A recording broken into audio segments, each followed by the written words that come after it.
Hello and welcome to Wisdom on Wednesday. I am here with Ellen and we are bringing you the first video of our series, Virtues and the Habits That Form Them. Last week we gave you a little bit of an intro, and what we're going to do now is jump into what exactly these virtues are and tell you a little bit about some of the habits that we're going to be walking through this semester. So with that, to lead us off, I would love, Ellen, you feel so tall today. We actually have Ellen sitting on something so that we're the same height. Actually, I think I'm taller. You might be. Now I'm kind of shrunk. But Ellen, would you tell us a little bit about what you're seeing, what we're seeing as a school right now? Well, we're only 1 week into school, but I'm already sensing more peace. I know with my own grandchildren, they know what's expected of them.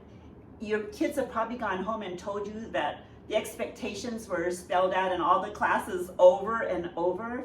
But there's something about a set of expectations that we hold to as we're forming these habits that really do give kids a sense of security. I know for my own grandkids, they were thrilled. They'd come home and the responses that I heard were just really positive. And I see that as I'm walking in the hallway, in the lunchroom, that there's something happening, that God's doing a work. That's right. Yes. That's right. Yes. And rhythms, I mean, for all of us, rhythms, routines are comforting. They give us that comfort. And forming habits does just allow for clarity in our lives. So I'm going to let you kind of jump in and tell a little bit about what virtues we are hoping to see in our students this year and why. And before we kind of go into the list of virtues, just a reminder, if you didn't hear last week's video, that we're all governed by habits our entire lives, both good and bad.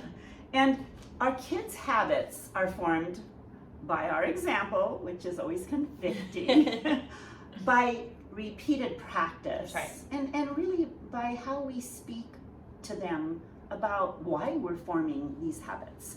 So, and I always want to remind us all the time that habits don't save us. Only Jesus does.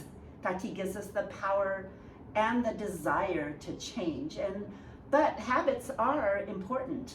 And I think that if we're going to reach our God-given potential and his dreams, we have to take control of our consistent actions. Because really, what we do every once in a while doesn't really shape us. It's what we do on a consistent basis that winds up shaping our lives. I was reminded this week of a quote by John Maxwell, and it was something like, if your habits and your dreams don't match, either change your dreams or change your habits. That's right. Yes. And habits can be changed. Right. So this is an important note too, because we're all coming off the summer, and we're going to talk a little bit about that in a little bit, but don't feel I don't have any good habits, or I am not setting a good example, or, don't listen to that and feel that, because we are all working towards new habits. We're all changing habits. And so that's what life is about. We're constantly changing habits. And it's really easy to focus on what we feel we're not doing well, and we really just need to look at what we can do better. That's right. So I want to kind of give you a review of the habits or the virtues that we're wanting to cultivate through habit. And really, these virtues, they're attitudes and dispositions and character that flows from within us. And that allows us to really pursue all the things we want in life. So I'm going to look at my list here, because this is our big focus this year. You've probably seen it already, and many things coming from the classroom. But the focus being that habits cultivate virtue, and why we do this. So let's look at the virtues that we're trying to cultivate, right? And one of them, at the top of my list, I wrote prudence, and that is really developing a discerning mind. And I really do think that this is essential for parents as we disciple our kids' heart, that we help them discern truth from lies. In our culture that's wanting to define what used to be evil as good and what's good as evil, we want them to discern from a biblical viewpoint really what truth is and what is true, good, and beautiful. And that is prudence. So another virtue would be justice and goodness. That is so important that our kids learn to respect others' dignity and feelings, and how we can go about that. And I'm excited as we're going to be jumping into these virtues and looking at habits about how to practically do that throughout the year. Another one is fortitude, and that's that ability to endure pain or inconvenience tedium, that's that why we want our kids to pay attention or to read a book deeply where they'd rather go off and do a video or do something lazy. Fortitude is the opposite of laziness. It's digging in and doing those hard things well and being okay with tedious tasks even if they're inconvenient for us. And then there's temperance, which we know is self-control, self-mastery, and we all certainly need that. It's that being mastery over the temptations to take the easy road or to do something wrong, and how to also enjoy the good things in life with moderation. And of course, then there's the three faith type virtues of faith, hope, and charity. You know, believing in God and who He has made us to be and all that entails, and hope that He is with us and for our good, and He's the one who accomplishes the work. And charity, of course, which really comes down to, is our life about ourselves or is it about God and others? Do we love God well? Do we love others well? Such a daunting list, right, Ashley? It is. But you've probably seen it if you know, we all re-signed the handbook this year, different things like that. You have probably seen it. So we also want you to know what teachers are going to be focusing on. A lot of the different consequences put in place or different things are really to instill a lot of these habits at all levels, at SR, SL, grammar school. So if you have any of these students, they're going to be hearing these words, and how we can do this is by partnering together as parents and as a school. For sure. So one of the things that we would encourage you to do is not look at this list and feel overwhelmed. Good word.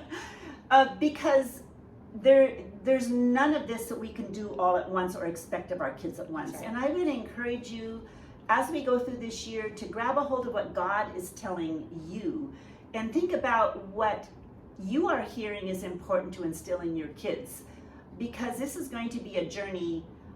It's not even just a journey during the course of our time here at school. It's lifelong. And if we can get into the habit of desiring good habits, of wanting to cultivate the things that really increase virtue in our lives, that's what we're wanting to do, to spark that growth, right? That's right. So I was asking my grandkids yesterday, I said, okay, well, this is the year we're going to be working on some habits. So I said, what habits, first of all, do you think we should break?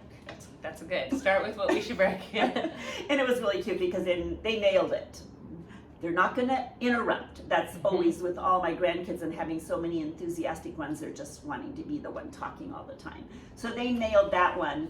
And then my boys nailed another one, and that's that they were going to not be picking at each other and taunting each other, that they were going to be mindful of being more respectful of each other. So I thought that was really good, and I think both of the things they were talking about really cultivates the virtue of charity, of thinking of other people first, of putting the needs of other people first. So I really applauded them for coming up with those, and certainly then also added to them that we were going to be working on cultivating temperance, and that's what I wanted them to grow self-discipline, the desire to do good work, even if they wanted to rush. I have two grandsons who like to rush.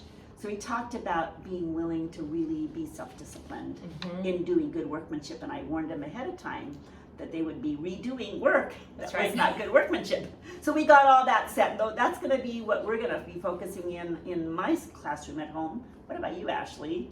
Well, our habit to break after this summer, we have just so enjoyed as a family kind of cozying up in the evenings, and that has been sweet family time, but that time can then be, oh, we'll just play one more game, we'll just do, so we are going to get back to rest, to trying to, you know, get to bed earlier, really promoting that rest, because you really can't, you think clearly when you're well rested. So we are trying to then allow for some of these virtues through rest. And then also our habit building is also, we said, always do your best. So same as you, I think. Do not rush. Always, no matter what the assignment is, even something that seems little, do it to your best. And do not rush, because it is easy, especially at the end of a school at home day. You want to rush. They want to be done. And so it's keep every lesson, every project, do your best. So we're working on that as well. Well, I love how you brought in the physical habits of rest. Yes. And really eating well and all those things, which really set up the kids to do well. So when we were ending yesterday, the morning time before we launched into the school day, I had my grandkids read a plaque that's on my wall, and it was given to me the very first year at Veritas by a mom. And I love the plaque, and it basically says something like this. I'll see if I can get it right. That thoughts form words, words form actions, actions form habits, habits form character, and character is everything. And I added to that while character is really important, it's Jesus who gives us the power and the desire to save. So it's really Jesus is everything. Yes. But that's going to be a plaque that I'm going to have my kids read every year. And I'm going to just end with one scripture today, and that is that Titus 3:5, that he saves us not because of righteous things that we have done, but because of his mercy. And I only say that in that when we're working to form good habits and virtuous character, let's be mindful of our little people-pleasing, perfectionist children who can easily start to think that they're so good they don't need Jesus. Right. We all need Jesus. We all need Jesus. Right. And as we jump in next week and the subsequent weeks to talk through habits, what we're going to be doing is really giving some tangible ways. We're going to be focusing on different buckets of habits and really tangible, some just tips and encouragement. And we just want you to know you're not alone. We're all shoulder to shoulder in this. We're all trying to do the same thing. So you're not alone. Reach out if you need some tips or help, and tune in every Wednesday. Thanks so much.